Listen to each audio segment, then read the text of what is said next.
মৰমৰ ছাত্ৰ ছাত্ৰীসকল, ক্লাছ টিউটৰ ইউটিউব চেনেলে তোমালোকক সকলোকে স্বাগতম জনাইছোঁ। আজি মই অসমৰ জাতীয় বিদ্যালয়ৰ আণ্ডাৰত থকা সপ্তম শ্ৰেণীৰ অসমীয়া বিষয়টোৰ অধ্যায় নম্বৰ 15 কাগজ কলমৰ ৰণ যিটো চেপ্টাৰ আছে, এইটো চেপ্টাৰৰ এইটো পাঠৰ প্ৰশ্ন উত্তৰসমূহ প্ৰথমৰ পৰা শেষলৈকে বিতংভাৱে আলোচনা কৰিবলৈ লৈছোঁ। ভিডিঅ'টো যদি তোমালোকৰ ওচৰত ভাল লাগিছে লাইক কৰিবা আৰু লগতে চেনেলটো ছাবস্ক্ৰাইব কৰিবলৈ পাহৰি নাযাবা। এতিয়া তোমালোকৰ মেইন ভিডিঅ'লৈ যাওঁ আমি। তো অনুশীলনীৰ প্ৰথমটো প্ৰশ্নত আছিল একোটি বাক্যত উত্তৰ লিখা, তাৰমানে এটা বাক্যত উত্তৰ দিবলৈ দিছে। তো প্ৰথম ক নম্বৰত আছে কাগজ আৰু কলমৰ জংক পংখ দেখি ভণ্টিয়ে কাক মাতিছিল। উত্তৰটো হ'ব কাগজ আৰু কলমৰ জংক পংখ দেখিয়ে ভণ্টিয়ে দেউতাকক মাতিছিল। খ নম্বৰত আছে কাগজ কলমে ভণ্টিৰ পৰা মেজখন কি কৰি পেলাইছে। উত্তৰটো হৈছে কাগজ কলমে ভণ্টিৰ পৰা মেজখন শৰাইঘাট কৰি পেলাইছে। গ নম্বৰত আছে কাগজে কাক মহাপুৰুষ বুলি কৈছে। উত্তৰটো হৈছে কাগজে কলমক মহাপুৰুষ বুলি কৈছে। তাৰমানে কাগজ আৰু কলমৰ নামৰ যিটো কবিতা আছে, কবিতাৰ লৰাইত যুদ্ধত কাগজে কলমক এজন মহাপুৰুষ বুলি আখ্যা দিছে। ঘ নম্বৰটো হৈছে কাগজ আৰু কলমে কিহৰ চেৱত যুদ্ধত নামিছিল। উত্তৰটো হৈছে কাগজ আৰু কলমে ভাওনাৰ চেৱত যুদ্ধত নামিছিল। এবাৰ অ নম্বৰত আছে ভণ্টিক আইতাকে কি কাৰণ ছুটি দিছিল। উত্তৰটো হৈছে কাগজ আৰু কলমৰ ডাঙৰ খৰিয়ালখন মিটমাট কৰাৰ বাবে ভণ্টিক আইতাকে ছুটি দিছিল। দুয়োগৰাকীৰ খৰিয়াল বা কাজিয়াখন মিটমাট কৰাৰ কাৰণে আইতাকে ভণ্টিক ছুটি দিবলগীয়া হৈছিল। এবাৰ 2 নম্বৰত আছে কাগজ কলমৰ ৰণ নাটকখিনিৰ কাহিনীটো তোমাৰ উত্তৰত লিখে। এইটো একচুৱেলি 2 নম্বৰ প্ৰশ্ন নহয়, এইটো হয় তোমালোকৰ অতিৰিক্ত যে প্ৰশ্ন আছে সেইটো অতিৰিক্ত প্ৰশ্ন হয়। তাতে চাবা ভণ্টিৰ নামৰ ল'ৰা এটাই অংক কৰি থাকোঁতে তাৰ টেবুলখন শৰাইঘাটৰ ৰণৰ দৰে হৈছিল।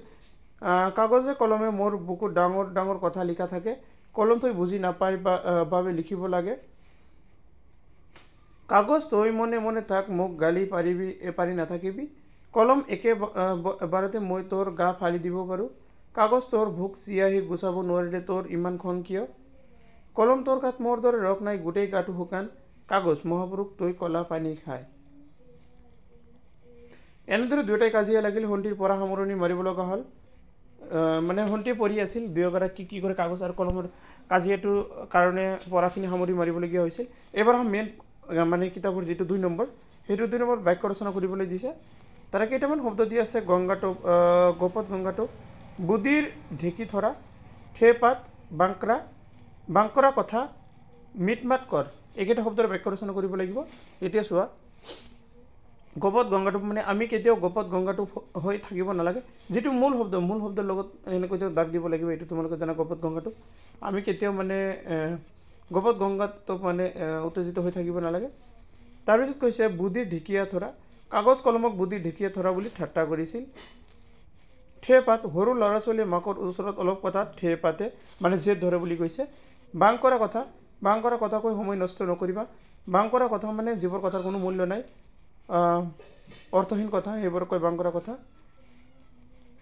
তাৰপিছত মিটমাট কৰ, ঝামেলা একদম নিষ্পাত কৰ, শেষ কৰা, সেইটো কয় ডাঙৰ খৰিয়ালখন মিটমাট কৰা, সমস্যা সমাধান কৰাক মিটমাট কৰা বুলি বুজায়। তাৰপিছত তোমালোকৰ 3 নম্বৰ কৈছে একে অৰ্থ বুজোৱা শব্দ লিখা। একে অৰ্থ বুজোৱা শব্দবোৰ লিখিব দিছে। যেনেকুৱা আছে গৰ্ব বা অহংকাৰ, নিমজ মিহি, লেঠা য'ত, কাজিয়া শুকান নিৰস, শুকান যাৰ কোনো ৰস নাই। তাৰপিছত আছে চিয়াহী মহি, চিয়াহী বা কলমৰ কি কয় সেই কালিটো বুজায়। খৰিয়াল কাজিয়া। এবাৰ চমুটো কালি লিখিব দিছে 4 নম্বৰত। তাৰ ক নম্বৰ হৈছে বাতৰি কাকত, সাঁচিপাত আৰু তালপাত, এইকেইটা শব্দৰে বাক্য ৰচনা তোমালোকে চমুটো কালি লিখিব লাগিব এই 3টা বিষয়বস্তুৰ ওপৰত। এতিয়া প্ৰথমত আছে বাতৰি কাকত। কি কৈছে, বাতৰি কাকত হৈছে বিশ্বৰ বিভিন্ন মানুহৰ মাজত যোগসূত্ৰ ৰক্ষা কৰা ওচৰ সম্বন্ধীয় গঢ়ি তোলাৰ মাধ্যম, যাৰ যোগেদি আমি বিশ্বৰ বিভিন্ন দেশৰ কি কৰিব পাৰোঁ, খবৰ ল'ব পাৰোঁ, সেইটো বুজাইছে। এটা যোগাযোগৰ মাধ্যম। বিজ্ঞানৰ প্ৰগতিয়ে বিশ্বক আমাৰ দুৱাৰ মুখত উপনীত কৰাই দিয়ে। বাতৰি কাকতৰ যোগেদি প্ৰথম বাতৰি কাকত উদ্ভাৱন হৈছিল চীন দেশত। এইটো মনত ৰাখিবা, প্ৰথমতে বাতৰি কাকত জন্ম হৈছিল চীন দেশতে। ইউৰোপৰ প্ৰথম ইটালীৰ ভেনিছ নগৰত উৎপত্তি হয়। ইংলেণ্ডৰ ৰাণী এলিজাবেথৰ দিনত দৈনিক বাতৰি কাকত প্ৰকাশ হয় আৰু ইংলেণ্ডৰ যেতিয়া সেই সময়ত ৰাণী আছিল এলিজাবেথ আৰু এই এলিজাবেথৰ দিনতে মানে কি হৈছে দৈনিক বাতৰি কাকতৰ প্ৰচলন আৰম্ভ হয়। ভাৰতত ইংৰাজ ৰাজত্বৰ আৰম্ভৰ পৰাই বাতৰি কাকত প্ৰচলন হয়। ইয়াৰ পাছৰ পৰাই দেশীয় নানা ভাষাত ভাৰতত বাতৰি কাকত প্ৰকাশ হয়। মানে ভাৰতত যেতিয়া ইংৰাজসকলে তোমালোকে জানা 1947 চনৰ আগলৈকে আমাৰ দেশ ইংৰাজৰ অধীনত আছিল। এই ইংৰাজৰ অধীনত বা ব্ৰিটিছৰ অধীনত থকা সময়ৰ পৰা আমাৰ দেশত মানে কি হয় বাতৰি কাকতৰ আলোচনা হয় বা প্ৰকাশ হয়। আৰু আমাৰ কি হৈছে বিভিন্ন ভাষাত আমাৰ ভাৰতৰ বিভিন্ন ভাষাত কি হৈছিল বাতৰি কাকত প্ৰকাশ হৈছিল। অসমত প্ৰথম বাতৰি কাকত প্ৰচলন কৰে মিছনেৰীসকলে, খ্ৰীষ্টান মিছনেৰীসকলে আমেৰিকাৰ পৰা অহা। সেই বাতৰি কাকতখনৰ নাম আছিল অৰুণোদয়। মানে আমাৰ অসমৰ প্ৰথম বাতৰিৰ নাম আছিল অৰুণোদয় আৰু এইটো 1846 চনতে প্ৰথম প্ৰকাশ হৈছিল। এইবাৰ আহিব তোমালোকৰ সাঁচিপাত। 2 নম্বৰটো আছিল সাঁচিপাত। সেই সাঁচিপাতৰ বিষয়ে মানে লিখিব লাগিব। সাঁচিপাত বুলি ক'লে সাঁচি গছৰ বাকলিৰ কথা কোৱা হয়। সাঁচি নামৰ এবিধ গছ আছে, সেইটো গছৰ বাকলি কি হয় সাঁচিপাত বুলি কয়। পৈণত সাঁচি গছৰ বাকলি তাক এৰুৱাই আনি ৰ'দত শুকুৱাই লিখাৰ উপযোগী কৰি লোৱা হয়। মানে সেইটো গছ যেতিয়া পুৰঠ হয় গছৰ পৰা উঠাই আনি আমি কি কৰিব লাগিব শুকাব লাগিব। শুকোৱাৰ পিছত কি হয় লিখাৰ কাৰণে উপযোগী হয়। তেতিয়া মহাপুৰুষ শংকৰদেৱে ৰচনা কৰা সাহিত্যৰাজি সাঁচিপাতত লিখিছিল প্ৰথমতে মানে কাগজ উৎপন্ন বা সৃষ্টি হোৱাৰ আগতে শ্ৰীমন্ত শংকৰদেৱে কি কৰিছিল সেই সাঁচিপাততে মানে বিভিন্ন ধৰণৰ ৰচনাসমূহ বা প্ৰবন্ধসমূহ লিখিছিল। তাৰপিছত বহুদিনলৈ সাঁচিপাতত লিখা হৈ আছিল আৰু কাগজ উৎপন্ন সৃষ্টি হোৱাৰ আগলৈকে মানে কি কৰিবলগীয়া হৈছিল সাঁচিপাততে লিখিবলগীয়া হৈছিল। এবাৰ তোমালোকৰ আহিব তালপাত।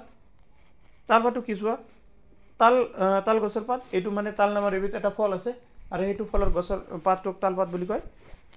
তালগছ নাৰিকল গছৰ নিচিনা এবিধ গছ, সেইটো একেই ওখ হয়, নাৰিকলৰ নিচিনা তাল ধৰে আৰু গছৰ পাতগিলা হয় কি মানে ছাতাৰ নিচিনা ডাঙৰ ডাঙৰ। এই তালগছৰ পাতত কিন্তু লিখা নহয়, এইটো গছৰ পাতত লিখা নহয়। তালগছৰ পাতেৰে বিচনী তৈয়াৰ কৰা হয়। আমি বতাহ পাবৰ পাৰে নিজা হাতে বিচনী তৈয়াৰ কৰা হয়। এই পাতৰ পৰা নানা ধৰণৰ পাত্ৰ তৈয়াৰ কৰি পুৰী জগন্নাথ মন্দিৰত ব্যৱহাৰ কৰা হয়। মন্দিৰৰ সন্মুখত মানে বিভিন্ন ধৰণৰ সামগ্ৰী উৎপন্ন কৰি বা বাৰীসকলে উৎপন্ন কৰি এইটো কি কৰে মন্দিৰৰ সন্মুখত বিক্ৰী কৰে। 5 নম্বৰ দিছে উদাহৰণটো চাই বাকীবিলাক কৰা। এটা উদাহৰণ দিছে যেনেকুৱা কাগজ কলম, মানে কাগজ কলম মাজৰ পৰা আৰুটো উঠাই দি কাগজ কলম লিখা হৈছে, মাজত এটা হাইফেন চিন দিয়া হৈছে। তোমালোকে ঠিক তেনেকৈ কৰিবা। বাতৰি কাকত ইয়াৰ মাজত খালি এটা দাগ দিবা বাতৰি কাকত। ৰণৰ চালি ইয়াৰ মাজত এটা দাগ আছে, ৰণৰ চালি খালি মাজৰ পৰা ৰটো উঠাই দি কি দিছে ৰণ চালি। তাৰপিছত তালৰ পাত মানে সেই ৰটো উঠাই দি খালি তালপাত লিখিছে। এইটো তালৰ পাত মহান যিটো নালাগে এইটো হ'ব মহান আৰু নটো নালাগে এইটো মহাপুৰুষ। ঢেঁকী ধৰা। তো আজিৰ ভিডিঅ' তোমালোকৰ এইখিনি লেখি আৰু ভিডিঅ'টো সম্পূৰ্ণ কৰি চোৱাৰ বাবে সকলোকে ধন্যবাদ জনাইছোঁ।